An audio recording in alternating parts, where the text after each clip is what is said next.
Filipenses 2, de 25 a 30. Vamos ler juntos esse texto, a palavra do Senhor. Juntos. Julguei, todavia, necessário mandar até vós Epafrodito, por um lado, meu irmão, cooperador e companheiro de lutas, e por outro, vosso mensageiro, e auxiliar nas minhas necessidades, visto que ele tinha saudade de todos vós e estava angustiado, porque ouviste que adoeceu. Com efeito, adoeceu mortalmente. Deus, porém, se compadeceu dele, e não somente dele, mas também de mim, para que eu não tivesse tristeza sobre tristeza. Por isso, tanto mais me apresso a mandá-lo, para que, vendo-o novamente, vos alegreis, e eu tenha menos tristeza. Recebei-o, pois, no Senhor, com toda alegria, e honrai sempre a homens como esse, visto que por causa da obra de Cristo, chegou ele às portas da morte, e se dispôs a dar a própria vida para cumprir a vossa carência de socorro para comigo. Vamos orar mais uma vez. Pai, nós te louvamos por tua palavra e pedimos mais uma vez auxílio do Senhor. É o Senhor quem pode revelar ela a nós, a ponto de entendermos, Senhor, toda a lição dela para a nossa vida prática. Por isso nós pedimos mais uma vez hoje que o Senhor fale conosco através dela e nos ajude, Senhor, a entender a tua mensagem e aplicar em nossa vida. Em nome de Cristo Jesus. Amém. Amados, nós muitas vezes somos muito críticos com algumas pessoas.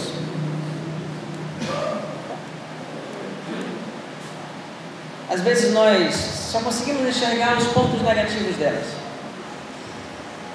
Nós conseguimos olhar muitas vezes para muitas pessoas de maneira sempre negativa, sempre seus erros ressaltam nossos olhos, sempre suas falhas, suas faltas é aquilo que traz para nós, então, que chama a nossa atenção. É fato que nós erramos, e é fato que é incontestável que muitas vezes os erros das pessoas não pode passar muitas vezes despercebido. Mas é fato também que a gente acaba aqui valorizando demais os erros e não as virtudes das pessoas. Paulo está falando de uma pessoa aqui, e onde nós encontramos uma pessoa que tem algumas qualidades.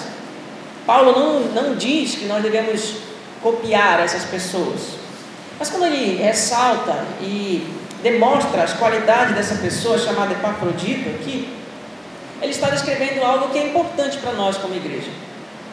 Ele está descrevendo algo que a igreja deve fazer todas as vezes que se deparar com pessoas iguais a esta. Nós vimos na semana retrasada, falamos sobre a questão de Paulo. Paulo está em cadeias, mas mesmo assim diz, olha, ainda que eu seja entregue por libação, se alegre comigo.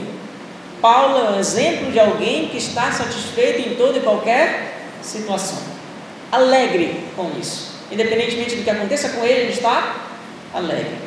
É um exemplo e um modelo de líder para ser seguido. Mas depois disso, na semana passada, nós falamos sobre Timóteo, onde Paulo mostra como devem ser as características de um verdadeiro ministro do Evangelho. E ele ressalta algumas qualidades de Timóteo. E diz que o desejo dele era enviar Timóteo a esta igreja que estava precisando, porém estava impedido por enquanto. E agora, a terceira pessoa que Paulo cita em relação a esse relacionamento com a igreja é Epafrodito. Epafrodito é um líder da igreja, provavelmente, talvez um presbítero ou um pastor, mas aqui é chamado de ministro. E como ministro, Paulo recomenda ele de volta e ressalta algumas qualidades dele. Nesse sentido, então, eu resolvi pegar o verso 29 e trazer a expressão mais forte que Paulo deixa nesse texto, do verso 25 ao 30, a mais forte é essa: recebei-o, pois, no Senhor, com toda a alegria, e honrai sempre a homens como esse. E aqui eu queria pensar com vocês em pelo menos 3 momentos sobre essas questões relacionadas a Epafrodito, e também tiramos algumas lições para nós. Paulo diz que nós devemos honrar a homens como Epafrodito, a ministros como ele, e uma das coisas que salta aos olhos, das qualidades principais, é que ele ama a igreja. Nós visualizamos esse amor dele pela igreja pelo menos em 3 aspectos, e aqui estão os 3. Ministros que cooperam com outros na pregação do Evangelho, ministros que se preocupam com a igreja e ministros que dedicam suas vidas à obra de Cristo, ou à obra da evangelização também. E eu queria pensar com vocês nesses 3 sentidos aqui. Antes de nós introduzirmos a ideia dos 3 pontos também, ao primeiro ponto, eu queria pensar com vocês sobre o que é honra. Pois esse é o mandamento mais forte: honrai sempre a homens como esse. O que é honrar alguém? Bom, a palavra honra não diz muita coisa para a gente. Se você perguntar para alguém o que é honra, talvez ela diga, é alguém que merece respeito. Esses conceitos são muito abstratos, né? Alguém digno. O dicionário também, no grego, traz essa ideia de alguém em autoestima, alguém com alto valor. Mas o que seria alguém com alto valor? O que seria alguém em autoestima? Alguém realmente digno ou precioso, em outras traduções também. Pelo menos Paulo traz essas 3 informações para a gente, que nós conseguimos traduzir o que Paulo quer dizer com alguém que é digno de honra, com alguém que deve ser honrado. E aqui, Paulo descreve essas 3 características, pelo menos de Epafrodito, aonde ressalta nossos olhos que nós devemos, como igreja, honrar a ministros como esse. Talvez se você veio hoje, né, não veio domingo passado, você vai dizer, pastor, está puxando o saco para ele, né? Tá vendo? Puxando a sardinha para o lado dele, né? Ele vai falar sobre a igreja que deve valorizá-lo, né? Não, a gente já falou muito anteriormente, né? Sobre digamos que o papel do ministro em relação à igreja. Mas o que fica bem claro agora com o Epafrodito é o papel da igreja em relação ao ministro. Eu queria pensar com vocês a que tipo de homens a igreja deve honrar. E por que a igreja deve honrar esses homens que têm essas características? Então, primeiro, pensando aqui com vocês no verso 25, o texto diz assim: julguei todavia necessário mandar até vós Epafrodito, por um lado meu irmão, cooperador e companheiro de lutas, e por outro vosso mensageiro e vosso auxiliar nas minhas cadeias. Bom, quando Paulo fala e descreve Epafrodito, algumas pessoas pensam que ele é o mesmo chamado Epáfras. É possível, que é citado em Colossenses, né? É possível que seja a mesma pessoa, mas não pode ser comprovado. O fato é que Paulo descreve algumas características dele. Se você perceber, ele vai dizer assim: por um lado, meu irmão, cooperador e companheiro de lutas. Em outras palavras, Paulo está descrevendo algumas qualidades de Epafrodito em relação ao próprio apóstolo. Paulo diz, em relação a mim, ele é pelo menos 3 coisas: meu irmão, cooperador e companheiro de lutas. Por outro, ele vai dizer, ele é vosso mensageiro e auxiliar nas minhas necessidades. Analisando primeiramente o aspecto relacionado a Paulo. Quando Paulo usa essa palavra cooperador, é a mesma palavra que nós traduzimos por colega. É um colega de ministério, é como se Paulo estivesse dizendo. Ele é um amigo de ministério, um colega de ministério que eu tenho. Então eu tenho ele em autoestima. Ao mesmo tempo, quando Paulo diz que ele é companheiro de lutas, ele diz, além de ser um cooperador, um companheiro, né, um colega, ele é um colega que compartilha do mesmo tipo de serviço que eu. Que aqui no caso o apóstolo Paulo está pregando o evangelho, está preso, e ao divulgar o evangelho, ele divulga juntamente com Epafrodito. Quem era Epafrodito? Como disse, provavelmente alguém que foi enviado de Filipos para levar a oferta que os filipenses tinham mandado para Paulo. E aí o que acontece? Epafrodito chega e Paulo está em Roma, Paulo está preso. Em outras palavras, Paulo é considerado o inimigo de Roma. Mas mesmo assim, Epafrodito resolve aceitar a missão de ir da igreja de Filipos até Roma, levar essa oferta da igreja para Paulo, mesmo correndo perigo de morte. Por quê? Porque naquela época, quem era considerado inimigo de César estava passivo de morte. O próprio apóstolo Paulo tem isso na mente quando escreve a carta. Nós já falamos sobre isso nessa carta. Paulo está correndo o risco de ser morto nas mãos do imperador. E Epafrodito, mesmo sabendo disso, ainda assim resolve ajudá-lo. Pensa comigo. Se você vai se associar com o inimigo do imperador, automaticamente você é inimigo do imperador, né? tem aquele verdade que nós falamos, né? Me diga com quem anda, eu direi quem és. Tem um fundo de verdade nesse adágio, com certeza.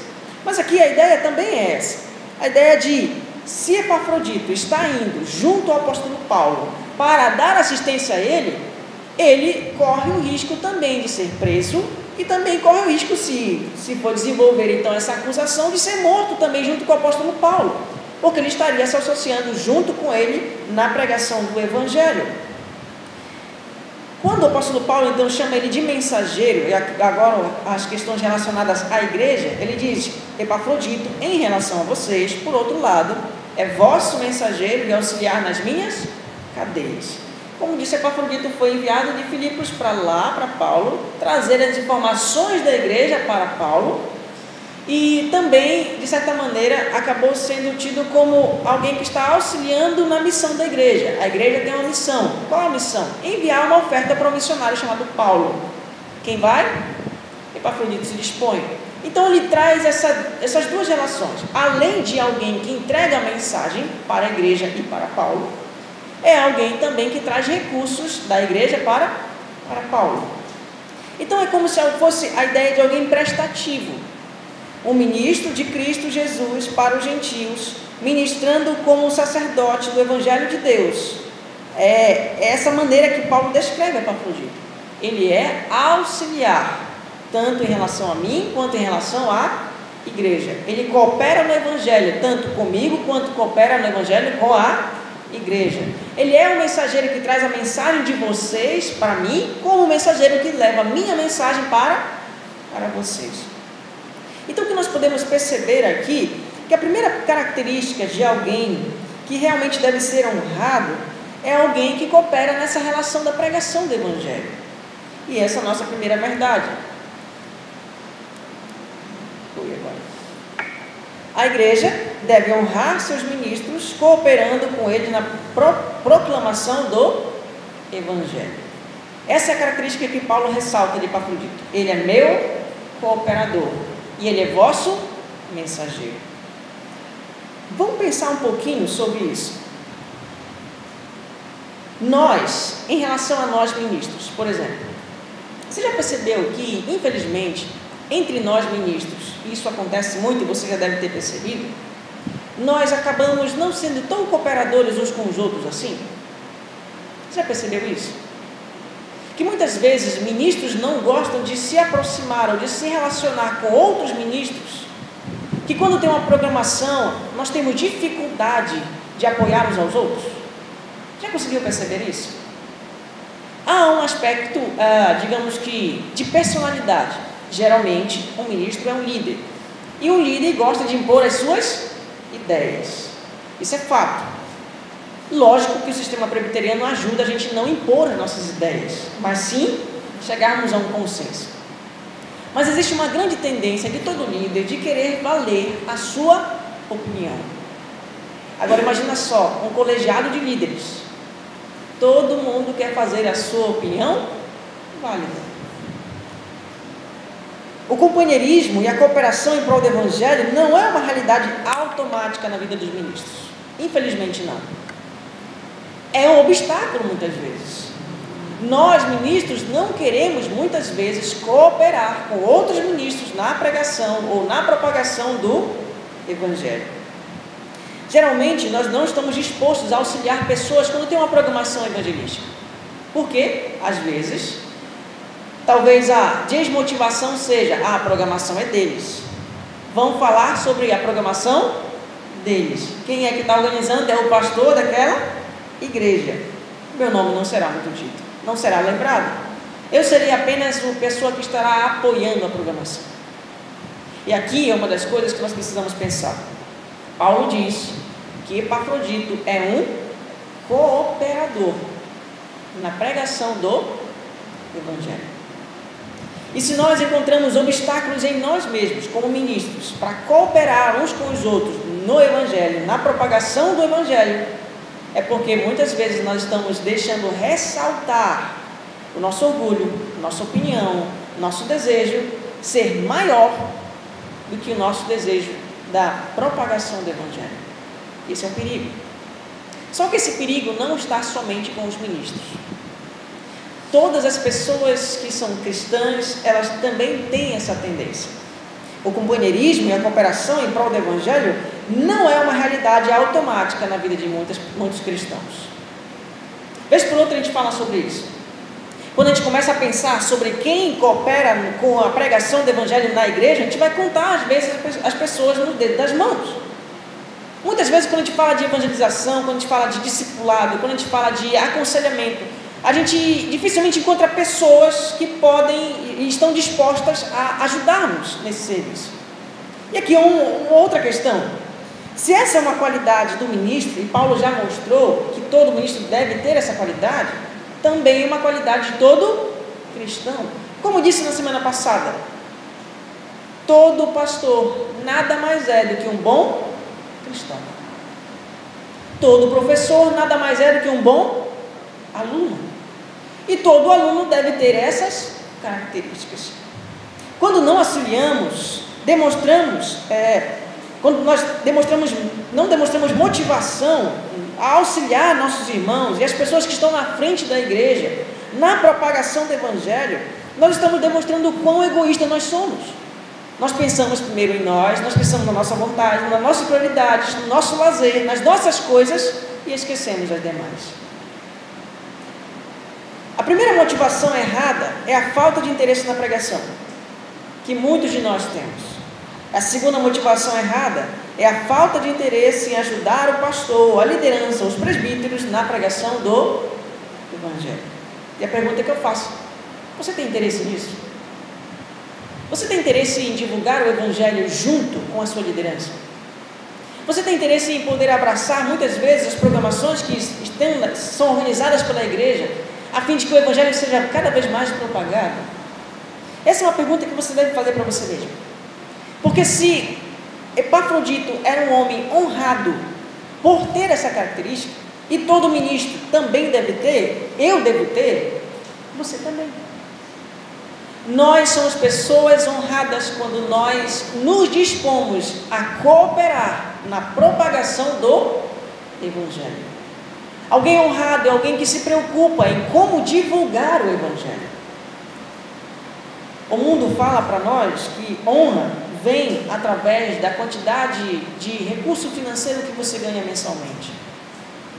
Ou então, o mundo diz para você que você é uma pessoa honrada a partir da quantidade de cursos ou de certificados que você prega na sua parede. Mas a palavra de Deus diz que a honra vem através da ação minha e sua na propagação do Evangelho. Você tem cooperado com o seu pastor na pregação do Evangelho? E essa é uma pergunta que eu faço para mim também. Será que eu tenho cooperado com outros ministros, com outros colegas de ministério na propagação do Evangelho? Você tem se preocupado em auxiliar missionários, seminaristas e os líderes da sua igreja na pregação do Evangelho? Essa é uma questão que nós precisamos responder. Nós ressaltamos muito isso na igreja. Nós precisamos desenvolver ainda mais o nosso desejo de ser uma igreja missionária. E uma igreja missionária começa, antes do envio, começa com a pregação do Evangelho. Segundo, começa também com as orações em prol de pessoas que vivem na pregação do Evangelho. E terceiro, também em busca de recursos financeiros para que essas pessoas que vivem integralmente no Evangelho, na pregação do Evangelho, tenham suas necessidades supridas. Você coopera? Você é um cooperador? Deus quer que você, como membro dessa igreja, honre seu pastor, honre sua liderança, honre missionários, cooperando com eles na pregação do Evangelho. Você é uma pessoa honrada? Esse é o primeiro ponto que nós devemos perguntar. Segundo, a segunda parte está no verso... Não está me ajudando muito aqui ele. Pronto. A segunda parte do verso 26 até o verso 28. Paulo descreve algumas coisas que aconteceram com Epafrodito aqui. Verso 26 ele diz: visto que ele tinha saudade de todos vós, e estava angustiado, porque ouvistes que adoeceu. Com efeito, adoeceu mortalmente. Deus, porém, se compadeceu dele, e não somente dele, mas também de mim, para que eu não tivesse tristeza sobre tristeza. Por isso, tanto mais me apresso em mandá-lo, para que, vendo-o novamente, vos alegreis, e eu tenha menos tristeza. Então, o que acontece com Epafrodito aqui? Ele veio de Filipos até Roma, e não é uma viagem muito boa, né? Hoje nós temos aí o Magno, que nos ajuda aí no embarque da TAM, né? Você pega um avião, vai para Brasília 2 horas. Olha a quantidade de quilômetros, nem sei quantos quilômetros aqui para Brasília, gente. É longe, você tem que ir de ônibus, é longe. São 8? Não, 8 não. De avião, eu sei de avião, não de avião, né? 2 horas e meia, mais ou menos, né? Vai de carro agora. Vai de carro para Brasília. São acho que 2 dias, vou colocar 2 dias, né? Dirigindo saudavelmente 2 dias. Agora imagina só que você vai uma viagem de barco daqui para Brasília. De barco não dá, né? Mas sei que não dá, não entendi. Mas imagina que fosse, né? De barco, seria mais ou menos aí no mínimo talvez uns 10 dias, né? Por aí, para chegar lá. E era mais ou menos esse tempo, esse período, que se fazia uma viagem perigosa de Filipos, rodeando até chegar a Roma. É uma viagem longa, cansativa, perigos de tempestade, perigos também de assaltos, né? Pirataria, coisa assim. E ele, então, Epafrodito sai de Filipos e vai levar essa oferta da igreja para Paulo. E aí, ele, ao ir para lá, passa um bom tempo. Agora imagina só, um tempão para ir, passa um tempo com Paulo e um tempão para voltar.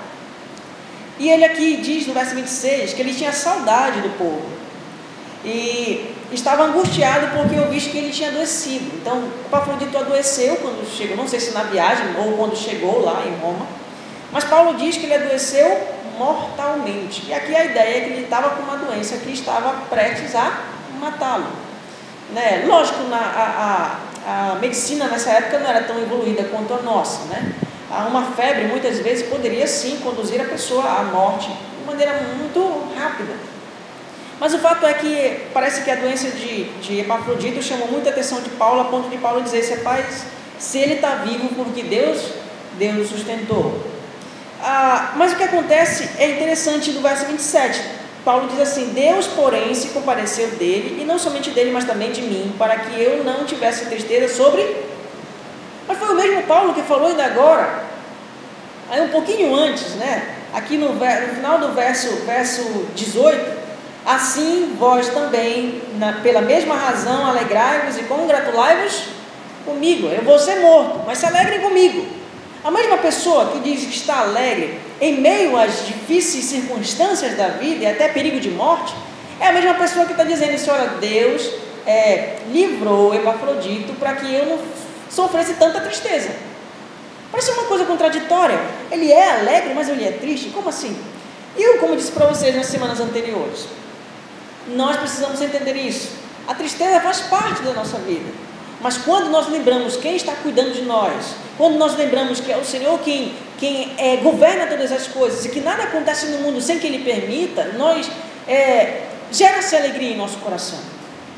E Paulo está dizendo que Epafrodito adoeceu e Paulo ficou triste porque ele veio dar assistência a Paulo e está quase para morrer. E aí, pela graça de Deus, então, Epafrodito é restaurado. E no verso 28, então, Paulo diz: por isso, tanto mais me apresso a mandá-lo, para que, vendo-o novamente, vos alegreis e eu tenha menos tristeza. E então a ideia é a seguinte: o Epafrodito desceu, ficou com saudade do povo. Imagina só você passando dias e dias longe da sua família, esposa e filhos. Pensa comigo. A gente tem pessoas que trabalham aí, né, fora da cidade, né? Pessoas que trabalham 1 dia, 2 dias, passam fora, né? Luiz viaja bastante, a Manuela também viaja bastante, né? Tantas pessoas aí que também viajam bastante, passam tempo longe da família. Passou 1 dia, irmão, 2 dias, o negócio começa a pegar, a tristeza começa a bater, né? Saudade dos filhos, saudade da esposa, saudade do marido. né? Agora imagina só uma viagem como essa, deixando filhos, deixando esposa, deixando família por trás. A saudade bate, eu quero voltar para casa. E aqui foi o que aconteceu com Epafrodito. E aí, quando o Epafrodito é restaurado, a saúde é restaurada, então Paulo diz, eu vou mandá-lo. Vou mandá-lo porque ele, além dele estar com saudade, né, eu espero que ele alegre vocês, e com a alegria de vocês eu vou me alegrar. E é interessante isso porque nós precisamos lembrar disso. A igreja deve honrar ministros que se preocupam com outros ministros e que se preocupam em realizar a obra missionária da igreja, custe o que custar. Isso nos leva então ao nosso próximo princípio. Agora foi. A igreja deve honrar seus ministros se preocupando com eles. A igreja está preocupada com Epafrodito. Epafrodito está preocupado com a igreja. Paulo está preocupado com a igreja. E a igreja está preocupada com Paulo. E aqui nós vemos esse sentimento entre ambos, esse relacionamento saudável de preocupação entre igreja e ministro e igrejas. Mas é interessante que nós pensando um pouco sobre isso, é que há muitos ministros que se preocupam apenas consigo mesmos. Se você parar para pensar, existem muitos deles que estão no ministério hoje, infelizmente. Pessoas que só se preocupam com o seu melhor salário. Primeiro ponto. Farinha pouca, veio o pirão? Primeiro. Essa é a ideia de muitos ministros, né? Não interessa o que vai acontecer com a igreja. Se me surgir uma proposta melhor, eu saio. Tem um livro do John Piper que o título dele eu gosto muito, né? Eu já li o livro, mas o título dele chama muita atenção. Irmãos, falando para ministros, né? Nós não somos profissionais. E acontece muitas vezes isso. Muitas vezes ministros saem de igreja para outra por uma simples proposta financeira, muitas vezes. Uma proposta financeira melhor, partiu, melhor para a família, isso é bom. Quem não quer o bem da família, irmãos? Qual dos irmãos que ao terem uma boa oportunidade de crescimento, de desenvolvimento ou de ganho financeiro, não talvez mudariam de cidade para poder receber mais e melhor? Qual dos irmãos? Não é errado pensar na sua família, mas às vezes, irmãos, pensar somente no bem-estar da família é errado. Já aconteceu, irmãos, várias vezes, em muitas situações, pessoas nos convidarem para mudar. A gente fica pensando, eu e minha esposa ficamos pensando, mas a igreja não está andando com as próprias pernas. Como é que a gente vai sair agora? Recentemente aconteceu algumas coisas, né, algumas situações em outra igreja, e aí disse, pastor, ele está esperando que você venha para cá, eu disse, você está que você venha para cá, né, vai ajudar a gente e tal, não sei o quê. Aí eu disse, e quem é que vai ficar lá? Não, pastor, ele vai providenciar alguém para lá. Eu disse, por que não pode providenciar para cá? Pessoas que nós já pastoreamos, nós já convivemos e diz, pastor, estou orando para o senhor vir para cá conosco. Você está orando para que a igreja tenha alguém também? Tão, digamos, com uma apreensão tão grande quanto que vocês têm por mim? Amados, nós somos tendenciosos nisso. Muitas vezes nós queremos pensar em nós mesmos antes de pensar na igreja. Eu não vou dizer que nós devemos fazer o contrário, devemos pensar na igreja e esquecer da gente. Não. A gente vive numa tensão. Nós, ministros, vivemos numa tensão.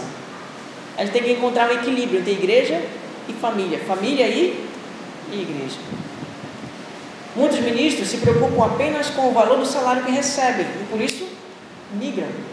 Outros ministros se preocupam apenas com o status e a fama que a igreja pode lhe proporcionar.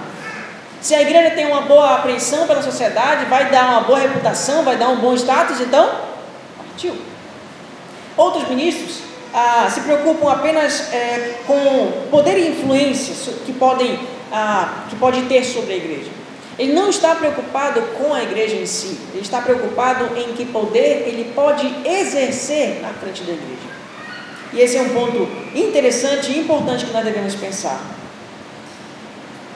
Imagina só que muitas pessoas ficam pensando assim, elas querem fazer as coisas para que a igreja olhe para elas como se fossem pessoas admiráveis, como se dissesse dessa maneira, olhe como o nosso pastor é piedoso, olhe como a liderança está sendo usada pelo diabo para impedir a obra de Deus, e o pastor está lutando contra a liderança para que ele possa desenvolver as coisas. Ele sempre olha de vez em quando isso, né?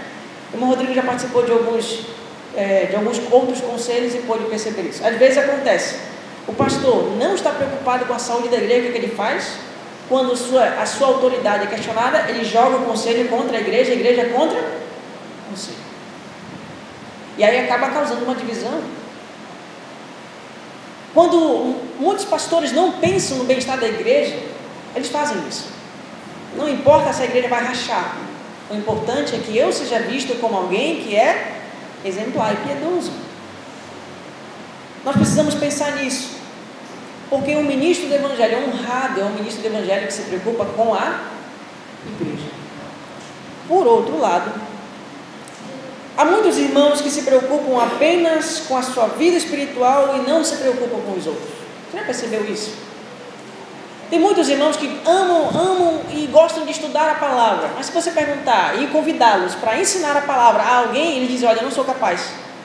Peraí, você não está estudando? Você não está crescendo? Como é que você não pode ajudar alguém a crescer? Outros são convidados: vamos investir no discipulado? E uma das coisas uma das deficiências maiores na igreja evangélica atual é o discipulado. E quando nós começamos a convidar, assim: não, pastor, sabe como é? O trabalho está me sugado bastante, muito tempo, né? Eu chego tarde em casa, cansado, e sabe como é? Talvez ano que vem.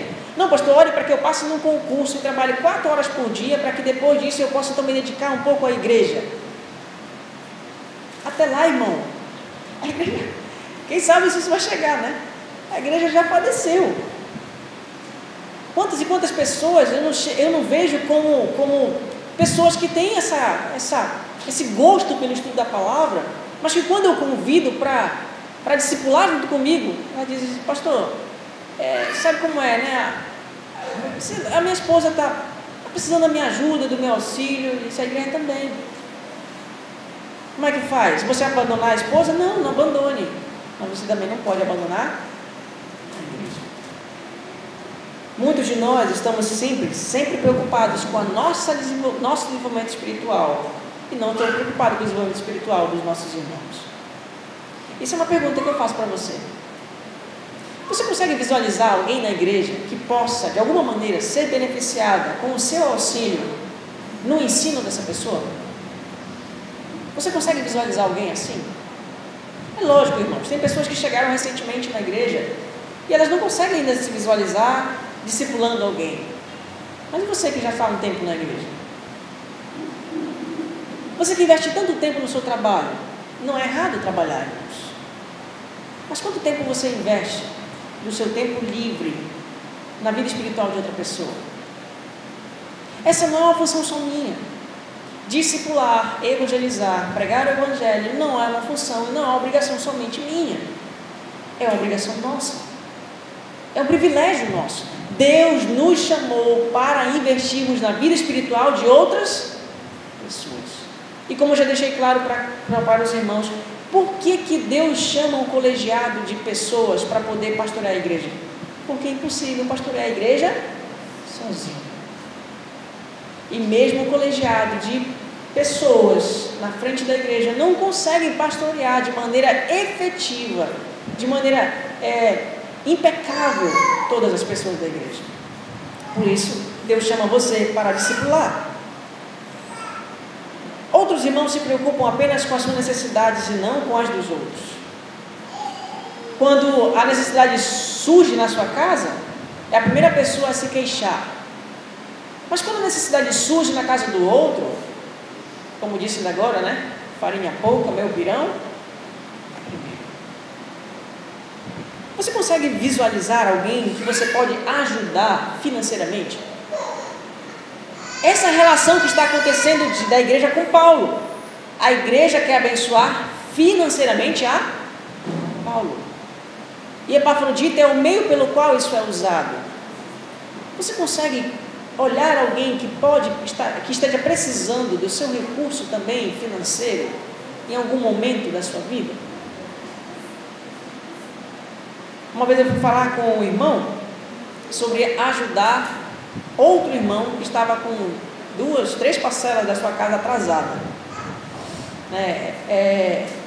Esse irmão chegou para mim e disse: pastor, eu não estou conseguindo pagar, estou desempregado já há um bom tempo, né? A minha esposa, o que ela está ganhando só está dando para suprir a necessidade de alimentação. Teria como se eu conseguir alguém para me ajudar? Aí eu fui atrás da igreja, né? Para mim não peço muita coisa, agora para os outros, peço que só. Aí o que acontece? Cheguei lá com um juiz, acho que o salário do juiz era mais ou menos de 20 mil reais por mês. E aí disse: irmão, será que o senhor poderia ajudar esse irmão? Quanto é a prestação da casa dele? É 245 reais, mais ou menos isso. Pastor, não tem não. Se tu não tem, mas não eu.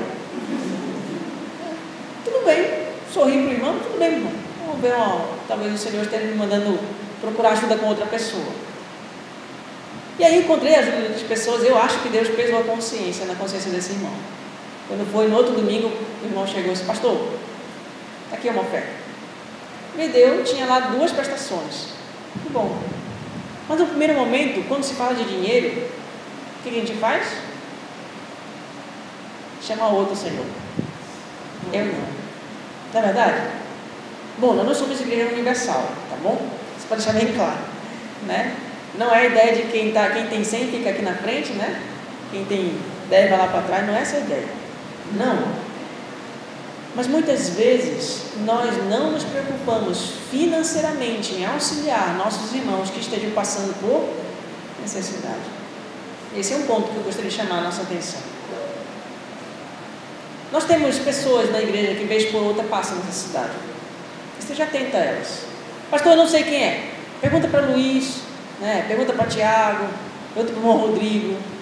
Eles vão dizer para você que essas pessoas que de vez em quando precisam de uma ajuda financeira e de recursos também para a sua subsistência, porque isso faz parte da nossa vida como cristãos. Ame a seu próximo como a si mesmo. E esse é um dos aspectos do amor. Cooperar no sustento, no suprimento de necessidades de nossos irmãos. Amém? Esse é o segundo ponto. Eu queria ir para o terceiro então. O terceiro está no último verso. Ieda, vai lá, por favor. Isso. Verso 30 diz: visto que por causa da obra de Cristo chegou ele às portas da morte e se dispôs a dar a própria vida para suprir a vossa carência de socorro para comigo. A ideia é que nós devemos, então, no verso 29, recebei-o no Senhor com toda alegria e honrai sempre homens como esse, visto que, por causa da obra de Cristo, chegou ele às portas da morte e se dispôs a dar a sua própria vida para suprir a vossa carência de socorro para comigo. Epafrodito está sendo enviado de volta. Ele está com saudade, talvez, da família e da igreja. E Paulo diz: ele vai voltar e vocês devem recebê-lo com toda alegria. Talvez algumas pessoas, ao verem Epafrodito voltando, dissessem: rapaz, tu não aguentou a missão? Abandonou a missão mesmo? Não era para tu ficar lá ajudando Paulo? Como é que tu volta, rapaz? Vai deixar o Paulo sozinho lá? Talvez algumas pessoas estivessem, de certa maneira, vendo o retorno de Epafrodito com maus olhos. E Paulo recomenda: recebei-o com toda alegria. Honrai sempre a homens como esses. Homens que no verso 30 ele diz: por causa da obra de Cristo, chegou às portas da morte e se dispôs a dar a própria vida, se necessário, para cumprir essa missão. Paulo então diz para nós que Epafrodito tem uma qualidade. Ele se arriscou, se expôs a perigos para suprir a necessidade de Paulo e cumprir sua missão. E isso, nesse sentido, irmãos, é o que Paulo chama da obra de Cristo. Quando ele foi para encontrar com Paulo, ele cooperou financeiramente com Paulo, levando recurso, e cooperou também na pregação e na propagação do Evangelho. Paulo diz então que por causa da obra de Cristo ele chegou às beiras da morte. Honre pessoas como essas. A verdade que eu encontro então, irmãos, é essa: a igreja deve honrar seus ministros, dedicando suas vidas à obra de Cristo, apesar das dificuldades. Há ministros que se dedicam à obra de Cristo, mas no momento em que as dificuldades vêm, eles abandonam o ministério. E como eu encontro pessoas assim no seminário, irmãos? No seminário, no ministério, eu lembro que no seminário surgiu uns dois, que quando chegaram lá, uma visão romântica da vida, chegou no seminário, Deus me enviou, Deus falou comigo, né? Deus falou comigo em sonho, enfim, tinha história para tudo quanto era lado. Passou o primeiro semestre, passou o primeiro ano, parece que Deus tinha desfeito tudo e tinha mandado de volta. Quando surge a dificuldade financeira, e muitas situações, financeiramente, muitos seminaristas passam dificuldade, irmãos, e eu queria deixar isso bem claro, principalmente aqui, que tem um sistema de internato, né, aqui no Cristão Evangélico, muitos seminaristas passam dificuldades, e eles não falam, né? Recentemente, agora teve um congresso de UPH e SAF, lá no seminário, e os homens da UPH, alguns homens que eu conheço, lá da federação, tiveram contato com os seminaristas, né? Alguns deles conversando, e aí foram no restaurante lá no seminário, tinha refeições do congresso, eram feitas lá, e dos seminaristas também. E aí perguntou, você não vai almoçar com a gente aqui no restaurante? Eu disse, não vou não. Disse, vem almoçar com a gente. Eu disse, não vou não. E aí depois eu descobri que ele não tinha dinheiro para pagar, e achou que o irmão estivesse convidando, né, para pagar no restaurante do seminário. O que foi que ele fez? Ele foi para a casa de um outro estudante lá, né, que mora numa casa separada, comeu cuscuz com arroz e ovo lá para passar o dia, né? Eu não vou contar histórias dessas minhas porque eu me emociono demais, né? Mas acontece em muitas situações e em muitos lugares e com muitas pessoas que resistem a dificuldades, mas tem outras que não. Quando a dificuldade financeira bate na vocação, elas abandonam. Por isso você precisa orar para esse tipo de pessoa. Que muitas vezes, em meio à dificuldade da vida, e a dificuldade nesse caso aqui que eu estou falando financeira, entendem que o ministério não é para elas e vão embora. É possível que o Senhor as faça retornar, e às vezes não. Então é importante nós lembrarmos disso, porque muitas vezes nós queremos fazer uma visão romântica do ministério. Eu lembro de uma situação em que um pastor foi procurado para dar assistência a alguns irmãos para evangelizar em determinado lugar que não tinham recursos financeiros para pagar o transporte. O pastor disse, olha, vão lá para a BR pedir carona, alguém vai se compadecer de vocês e vocês vão conseguir fazer essa obra. Para vocês verem que isso é muito difícil. Quando se fala de pregar o evangelho, de se dedicar à pregação do evangelho, é uma vida difícil. Porém, é uma vida que o Senhor nos chama. É o Senhor que nos tem esse chamado para abraçarmos mesmo em meio às dificuldades. Mas tem pessoas que quando a dificuldade vem, elas vão embora. Há outros ministros que abandonam o ministério quando se deparam com as dificuldades em relação a relacionamentos com a própria igreja e com a administração da igreja. Quando sua opinião não é válida, seu choque com a liderança, a primeira coisa que faz, saiu, partiu. Não conseguem suportar muitas vezes as críticas, as observações, digamos que as discordâncias na liderança, e elas vão embora. Por isso você precisa orar.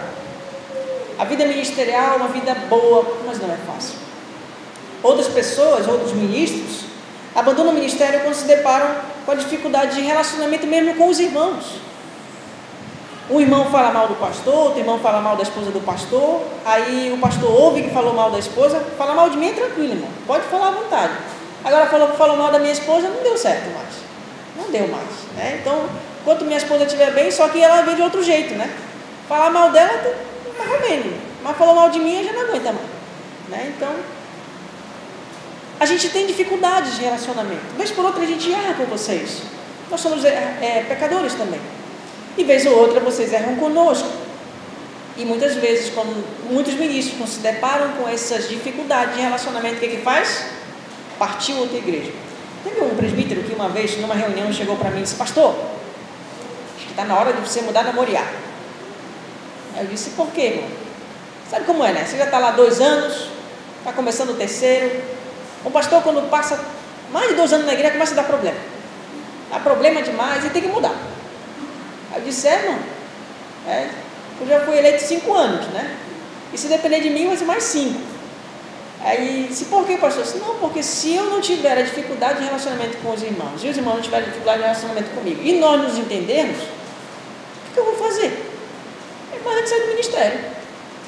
Se eu não conseguir permanecer numa igreja mais de 2 anos, ou eu estou puramente errado, e não sou pastor, ou então a igreja não tem membro, não tem ovelha. O Senhor nos chama às áreas de relacionamento, mas muitas vezes, com dificuldade de relacionamentos, pastores não sabem se resolver. O que eles fazem? Saem. Por isso você precisa orar. Outros ministros abandonam o ministério quando se deparam com dificuldades em conciliar as programações de família e igreja. Irmãos, é difícil. Digo para vocês, é difícil. Conciliar essas duas coisas é difícil. Porque minha esposa tinha uma vida de trabalho, rotina igual a dos irmãos. E final de semana para nós é puxado, para mim é puxado. E muitas vezes ela deixa o trabalho, terminou o trabalho e começa então a atividade com a igreja. E quando as pessoas veem, fulano, pastor, nem pessoas que chamam pastora não, né? A Adileia não veio. A esposa do pastor, essa alma mesmo que... Mas não sabe da vida da gente, né? Não sabe das nossas dificuldades. E muitas vezes, por conta dessa falta de conciliação, falta de compreensão da igreja, nas próprias programações com a própria família, pessoas saem. Eu já ouvi, irmãos, casos em que a igreja começou então a avaliar de maneira negativa os filhos do pastor, e o pastor começou a ouvir que a igreja estava falando mal demais do filho dele, e nunca chegavam para ele. Aí ele resolveu, poxa, ninguém fala comigo, ninguém conversa comigo, ninguém chama minha atenção, só fica falando mal de mim por trás. Saiu. Depois que saiu, entrou para outra igreja, o filho realmente tinha dificuldade, aconteceu de novo. O que foi que aconteceu? O pastor deixou o ministério. E por isso você precisa orar, não só por mim, mas por outros irmãos que precisam da sua oração. Porém, irmãos, por outro lado, há irmãos também, e talvez você seja um deles, que se dedicam à obra de Cristo, mas no momento das dificuldades, eles abandonam o barco. Você já encontrou pessoas assim?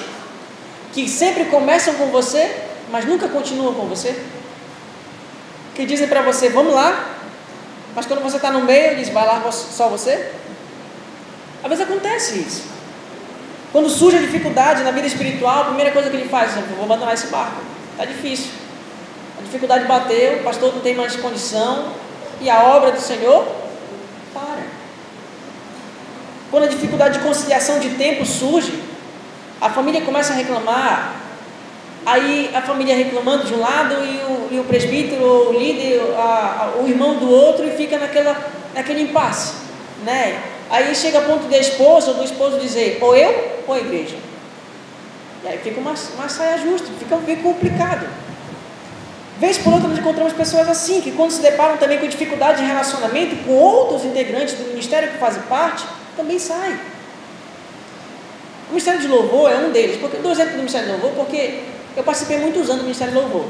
E o que eu vi de gente entrando e saindo do Ministério de Louvor não era para brincadeira. Quando vem, né, todo mundo com a sua vocação, toca o seu instrumento, tem a sua canção, mas quando surge dificuldade de relacionamento, quero mais não. Quero mais não, isso não dá para mim, essa obra não é para mim. Muitos de nós abandonamos o barco quando surgem as dificuldades. Às vezes nós não queremos abrir mão do nosso orgulho, nós não queremos abrir mão, muitas vezes, dos nossos conceitos, que às vezes são exigências nossas, e não fazem bem para o coletivo, e aí abandonamos o barco. Nós precisamos entender isso, irmãos, que em meio à dificuldade de relacionamento, em meio à dificuldade financeira, em meio à dificuldade também em relação ao equilíbrio de tempo, nós precisamos avançar. Nós não podemos abandonar o barco. O que nós precisamos lembrar, irmãos, então, para finalizar aqui, é que tipo de ministro você deve honrar? Você não deve honrar o ministro que prega bem, que é um bom administrador, o ministro que é carismático, o ministro que consegue cativar você, consegue envolver você, consegue arrebanhar todo mundo. Não é esse tipo de gente que merece a sua honra. Lógico, se Deus der isso para alguém, Se Deus me der isso, se Deus der isso para pastores, isso é válido, isso é bom, e Deus pode conceder isso é válido, isso é ótimo. Mas isso não deve ser motivo para você honrá-lo.